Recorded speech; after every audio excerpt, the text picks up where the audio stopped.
स्वामीम सर्वांना. आपल्या सर्वांना हवं असतं की आपल्या घरात धन, संपदा आणि सुख समृद्धी ही नांदावी आणि त्याचबरोबर घरात धनाचा वर्षाव व्हावा.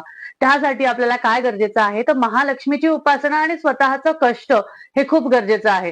त्याचबरोबर अजून एक गोष्ट मला तुम्हाला सांगायची आहे की कधी आपण कुठलंही कष्ट करतो तर ते जर का सार्थकी लागत नसेल किंवा त्यातनं तुम्हाला उत्पन्न मिळत नसेल, हवी तशी इच्छाशक्ती असल्यास सुद्धा तुम्हाला तुमच्या कामामध्ये प्रमोशन मिळत नाहीये, तुम्हाला तसा जॉब मिळत नाहीये, हवी तशी सॅलरी मिळत नाहीये.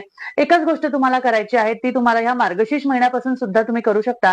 ती म्हणजे काय करायची आहे, तर येत्या कोणत्याही शुक्रवारी म्हणजे मार्गशीर्ष महिन्यातले आता 2 शुक्रवार राहिलेले आहे. तर येत्या पुढच्या शुक्रवारी किंवा ह्या येत्या शुक्रवारी तुम्हाला काय करायचं आहे, तर माता लक्ष्मीची जर का तुमच्याकडे अशी मूर्ती असेल, तर माता लक्ष्मीच्या मूर्तीवर तुम्हाला 16 वेळा पंचामृताने अभिषेक करायचा आहे आणि महालक्ष्मी अष्टकम आणि महालक्ष्मी स्तोत्राचं पठण करायचं आहे. अशी छोटीशी सुंदर महालक्ष्मीची मूर्ती तुमच्याकडे असायला हवी आणि ते पंचामृत तुम्हाला स्वतः आणि सगळ्यांना घरात तुम्हाला ते ग्रहण सुद्धा करायचं आहे.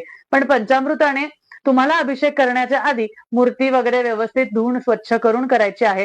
ही सेवा सलग पुढचे 16 शुक्रवार किंवा मार्गशीर्ष महिन्यातले किंवा माघ महिन्यातले शुक्रवार पासून जर का सुरुवात केली तर नक्कीच अति उत्तम असे फळ मिळतात, असे भरपूर जणांना अनुभव आलेले आहेत. श्री स्वामी समर्थ.